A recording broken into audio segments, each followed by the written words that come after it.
안녕하세요. 인생 후반전 내 몸 사용법 구독, 좋아요, 알림 설정 부탁드리고요. 오늘의 주제는 슬기로운 재택치료와 자가격리 가이드입니다.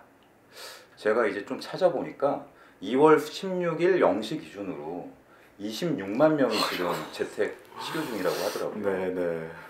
그래서 이제 작년 같으면은 사실 코로나 확진됐다, 자가격리한다 이러면은 이게 굉장히 드문 일이었는데 네. 요새는 뭐 한두 달이 건너면은 그 재택치료나 자가격리 하시는 분들이 있고 네네. 이제 확진자 수가 뭐 20만까지 간다니까 네. 어떻게 보면 이게 일상이 될 수도 있겠다 이런 네. 좀 두려움도 생깁니다. 네네. 제가 궁금한 거부터 하나하나 물어보도록 하겠습니다. 네, 알겠습니다. 네. 일단 첫 번째 질문인데요. 이제 재택치료 하게 되면 아무래도 집에서 하게 되는 그렇죠. 거고 네. 이제 동거인하고 같이 또 하게 되는 경우가 많잖아요. 네. 그러니까 2인 이상의 다인 가구일 경우에는 네. 확진자와 동거인이 이제 같이 생활을 해야 되는데 이럴 때 가장 먼저 주의해야 될 게 뭐냐 이런 게 궁금하더라고요. 네. 그래서 사실 이제 제일 걱정되는 거는 그럼 동거인이 이제 그 가족 그 확진자로부터 감염을 어느 만큼 예방할 수 있냐 이런 게 좀 그러겠죠. 가장 중요한 문제가 되잖아요. 그래서 거기 때문에 이제 여러 고민을 하실 텐데 이제 인정할 건 인정을 해야 되는 거다고 저는 생각하거든요. 무슨 말이냐면 마스크를 하루 종일 낄 수는 없잖아요. 집에서. 힘들죠. 네, 집에서. 네. 그런 상황이라는 걸 좀 아셔야 될 것 같고, 그렇다고 하면은 이제 이걸 어떻게 이제 해야 될 거냐. 거기서 제일 중요한 거는 동선과 구획을 정하는 거거든요. 동선과 구획을 네. 정하는 거다. 그러니까 확진자 가족이 생활하는 공간, 그 다음에 동거인이 생활하는 공간. 네. 제일 좋은 거는 분리되는 게 좋죠. 공간 분리. 네, 공간이 그러니까 전혀 동선이 겹치지 않는 거예요. 이게 제일 좋은데 그렇지 않는 경우도 이제 많잖아요. 그렇죠. 그럴 경우에 어떻게 할 건가 이걸 좀 생각을 하셔야 될 것 같고, 그럼 생활 공간에 있어서 제일 생각할 수 있는 거는 일단은 우리 아픈 환자 입장에서 보면은 제가 경험상 화장실이 독립돼 있어야 돼요. 별도의 화장실을 쓰는 게 제일 좋다. 세면 기능과 화장 기능 이거는 무조건 별도로 써야 돼요. 화장실이 있는 독방에서 확진자가 격리되는 게 가장 좋다. 이상적이다. 그렇죠. 그렇게 되면은 남은 문제는 이제 식사 문제가 있잖아요. 음식. 네. 그 음식만 밖에서 제공을 해주면 그러면은 그 확진자분은 그 공간에서만 지내시는 거니까. 네. 그러면 분리가 되잖아요. 그렇죠. 예. 그러니까 유일하게 접촉할 수 있는 영역이 음식물 할 때 문 열고 닫는 때거든요. 네. 그때만 조심하시면 되는 거니까요. 네. 그러면은 이 확진자를 화장실이 있는 독방에 격리시키기 어려운 경우 그런 경우가 굉장히 많을 것 같은데 그런 경우가 많죠. 그럴 때는 어떻게 해야 됩니까? 그러니까 이때는 동선을 고려해야 된다는 거죠. 겹치지 않게. 겹치지 않게. 그러면 확진자분이 화장실을 이용하는 그 동선이 있을 거잖아요. 네. 거기랑 그러면 겹치지 않아야 되는데 뭘 겹치지 않아야 되냐? 그럼 동거인 입장에서 필요한 공간을 생각하셔야 돼요.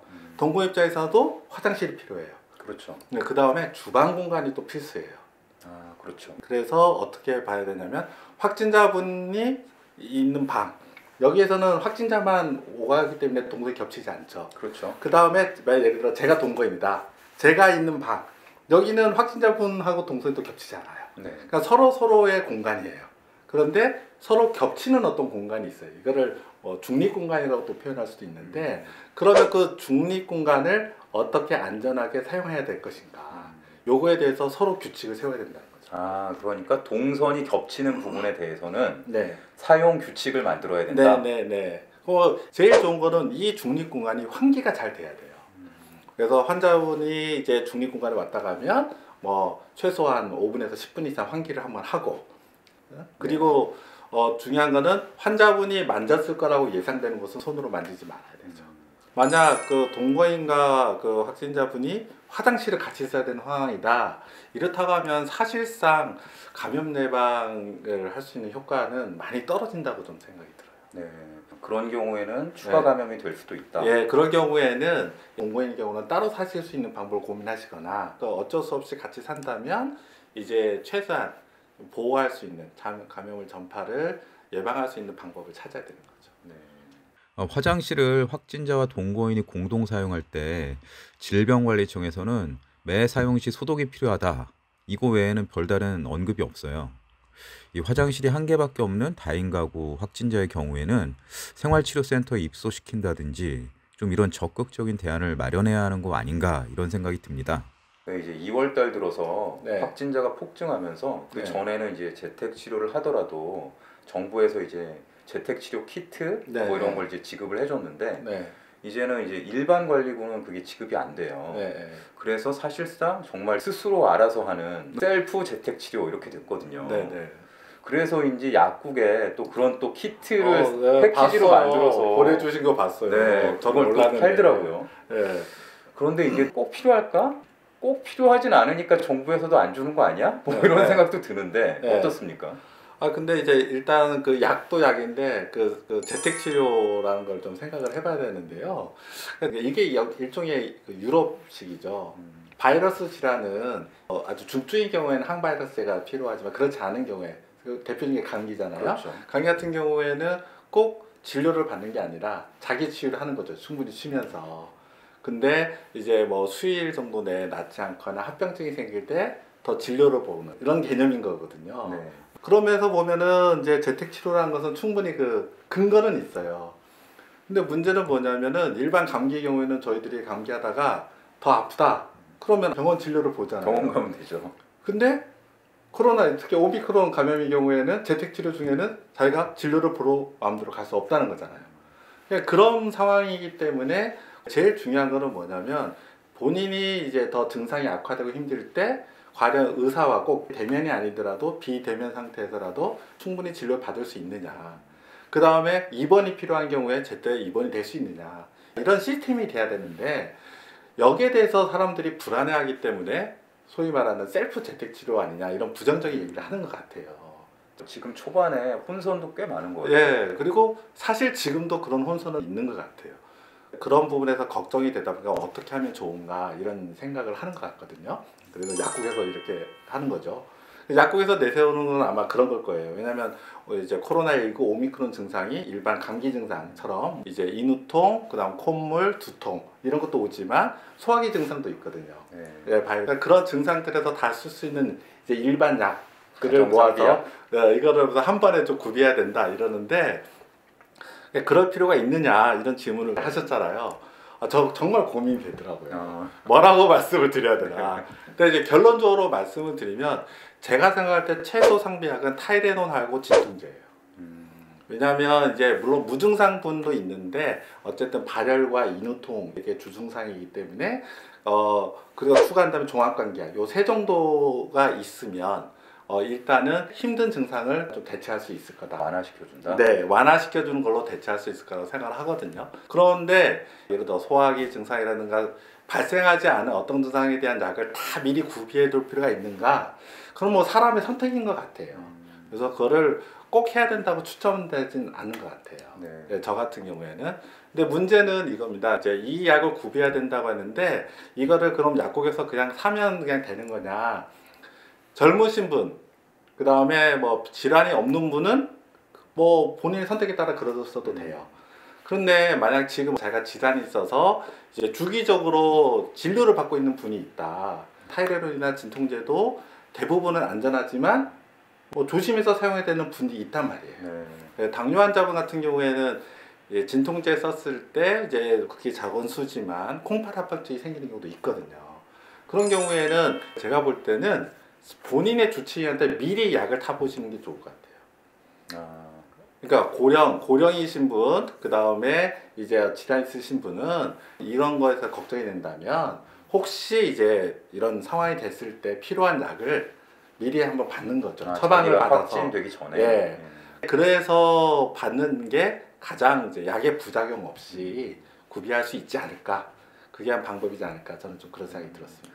특히 이제 진통제 같은 경우는 기저질환이 있는 분들은 먹을 수 있는 진통제를 미리 처방을 받는 것도 방법이고요. 또 하나는 왜 그런 얘기를 하냐면 노인분들 중에서는 두세 가지 병을 이미 갖고 있고 약을 드시는 분이 있어요. 네. 그 약 중에 진통제가 포함된 경우도 상당히 많아요. 그렇겠네요. 네, 그런 분들의 경우에 이런 약국에서 필요하다 해서 받아서 약을 드셔버린다. 그러면은 그렇죠. 통상 용량보다 더 가고 그러면 아까 말씀드렸던 부작용이 다른 부작용도 생길 수 있는 거예요. 만약 그런 상황이 되면 이제는 이제 재택치료라는 게 우리가 받아야 되는 일상이 된 거잖아요. 네. 그러면 진료 받으실 때 만약 그런 상황의 경우에는 이제 어떻게 하면 좋겠습니까? 라고 얘기를 받는 게 좋을 것 같아요. 물론 이제 고위험군은 입원 치료가 된다고 하지만 그 중간인 분도 있으시고 네. 하니까 어쨌든 진료를 계속적으로 받으시는 분들은 미리 한번 주치의분과 상의를 하시는 것도 좋을 것 같습니다. 네. 임닥터 이야기 들으니까 이제 네, 본인이 일반 관리군에 포함된다 이러면은 타이레놀, 네, 종합감기약, 네. 진통제 정도 이렇게 네. 준비하시면 될 것 같고 평소에 기저질환이 있는 분들은 미리 조금 신경 쓰시는 게 도움이 되겠다 네, 싶은 생각이 듭니다. 네, 또 궁금한 게 하나 네, 있는데 네. 그 전에는 이제 재택치료 키트에 네, 체온계하고 산소포화도 측정기 네, 이게 네. 들어가 있었거든요. 네, 네. 근데 일반 관리군으로 재택치료 하시는 분도 이제는 안 주는 거잖아요. 안 주잖아요. 네, 네. 뭐 챙겨야 되나요? 어떻게 해야 되나요? 그러니까 사실은 냉정히 말하면 체온계 있으면 좋죠. 있으면 당연히 좋은 거고 산소파도도 측정기도 있으면 좋은 건 맞아요. 왜 그러냐면 오미크론이 이제 이전의 코로나19 감염과는 달리 하기도 감염보다는 상기도 감염 위주가 되다 보니까 폐렴 합병증률이 떨어진 거거든요. 그렇기 때문에 오미크론이 위험도가 떨어졌다 그러는데 하지만 독감보다는 아직도 위험도는 이제 여전히 높이 있고 결국은 이런 폐렴이나 이런 데 문제된 것을 확인하려면 이제 객관적으로 보면 산소 포화도나 수치를 봐야 되기 때문에 있으면 좋은 건 사실이에요. 근데 이제 솔직히 이제 저 생각은 꼭 있어야 된다고 생각하진 않아요. 예, 예. 그러니까 이게 전제가 되는 게 뭐냐면 결국 이거거든요. 증상이 심해지면 입원하셔야 되잖아요. 그렇죠. 근데 입원을 하려고 하는데 문제는 진료 보면서 입원 치료 이게 안 되니까 그러니까 그걸 객관적 어떤 지표로 삼기 위해서 아마 체온계도 주고 산소파도 주고 이런 것 같아요. 네. 하지만 아주 간단히 생각하면 몸살 나고 이렇게 열나는 거 느끼잖아요. 그렇죠. 네네. 그게 몇 도냐 이게 중요한 것이 아니라 그게 되면 진료를 비대면 진료도 보셔야 되고 그다음 어떻게든 해결을 요청하셔야 된다고 저는 생각이 들고요. 그 다음에 산소 포화도인데 한마디로 이건 숨찬 거거든요. 네. 숨이 차고 그런 거예요. 어떤 분의 경우에는 뭐 10마디 이상 말을 했을 때 숨차면 또 그걸 기준으로 삼는다 이런 표현도 쓰는데 이게 굉장히 주관적이지만 사실은 또 의사 입장에서 보면 환자가 느끼는 증상의 주관도는 또 정확한 거기 때문에 만약 그런 증상이 있을 때 중요한 거는 상태가 악화됐을 때 연락하시는 곳을 확인 미리 하셔야 된다는 거예요. 그게 보건소 쪽이든 아니면 병원이든 그래서 3, 4일 지나면서 계속 열도 나고 몸도 힘들고 그 다음 숨도 차는 것 같다. 그럼 그쪽에 나는 이런 증상이기 때문에 빨리 어떻게 조치를 해달라. 이렇게 요청하시는 수밖에 지금은 없는 것 같아요. 네, 그리고 당연히 이제 보건소나 이런 방역에서 계신 분들이 부족한 인력 속에서 지금 과로하고 열심히신 건 아는데 또 환자 입장에서는 연락이 잘 안 되면 수십 번 연락을 할 수밖에 없을 것 같습니다. 그게 안타깝지만 이제 저희 현실인 것 같습니다. 네, 지금 임닥터 말 들으니까 네. 재택 치료에 있어서 제일 중요한 거는 네. 조금 자기 몸이 안 좋아졌다 싶을 때는 관계 기관에 연락이 될 때까지 꾸준히 계속 접촉을 시도하는 거 이거겠네요. 어쩔 수 없습니다. 현재 시스템이 우리가 안심할 수 있을 만큼 이제 구비가 안 돼 있는 건 사실이기 때문에 그건 어쩔 수 없는 것 같습니다. 네. 그런데 이게 순식간에 이렇게 돼 버렸어요. 우리나라가 K 방역이다 이래서 방역을 굉장히 잘하고 있다 이랬었는데 네, 네. 2월 들어서 이렇게 한 방에 무너지는 것 같은 그런 느낌까지 드는데.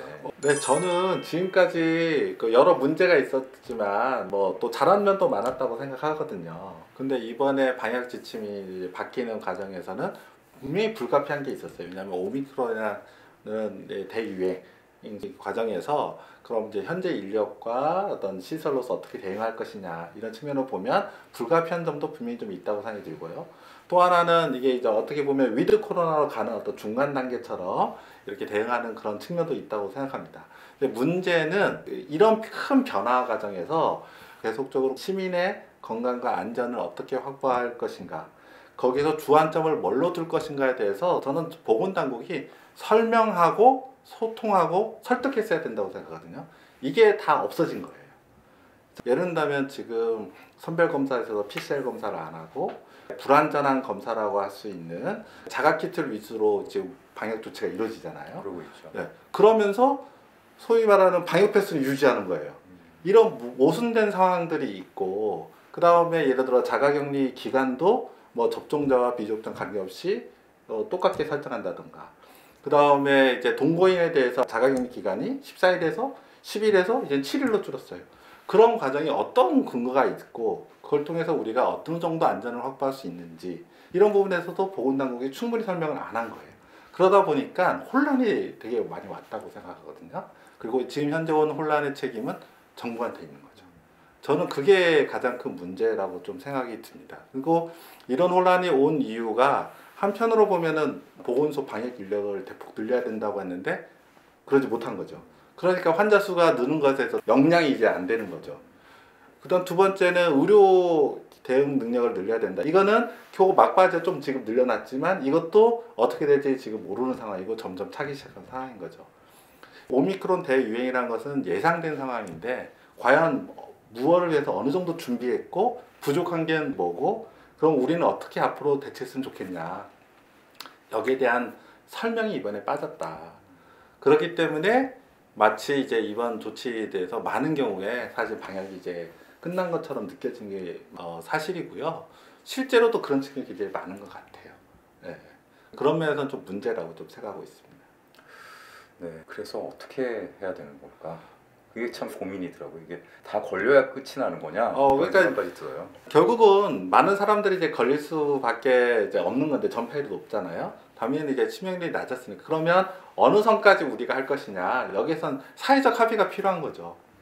무슨 말이냐면 방역을 철저히 하려면 그만큼 인력이 투여돼야 되고 그다음 자가격리도 수용해야 되는데 지금 재택 치료 환자만 20몇만 명이라고 하잖아요. 네. 그러면 밀접 접촉자와 이런 거 등등을 고려하면 더 많겠죠. 그러면 이게 사회경제 활동에 지금 장애가 오는 거잖아요. 그럼 어느 선으로 할 것이냐 이거에 대해서 저는 서로 얘기를 해봐야 된다고 봅니다. 그래서 각자 생각들이 있을 거예요. 더 큰 문제는 3월에 개학을 하거든요. 그렇죠. 그럼 학생들 중에서 그럼 확진자가 분명히 생길 거라는 거예요. 그러니까 우리 자녀가 학교에 나갔는데 반에서 확진자가 생겼어요. 그럼 그 다음에 어떻게 학교를 보내시겠어요? 아니면 안 보내시겠어요? 고민이 될 것 같아요, 진짜. 네. 안 보내는 게 낫겠다 싶기도 하고. 네. 그럼 이제 저 같은 경우는 자녀가 둘인데 한 애가 걸렸어요. 근데 저희 자녀는 예방접종을 했거든요.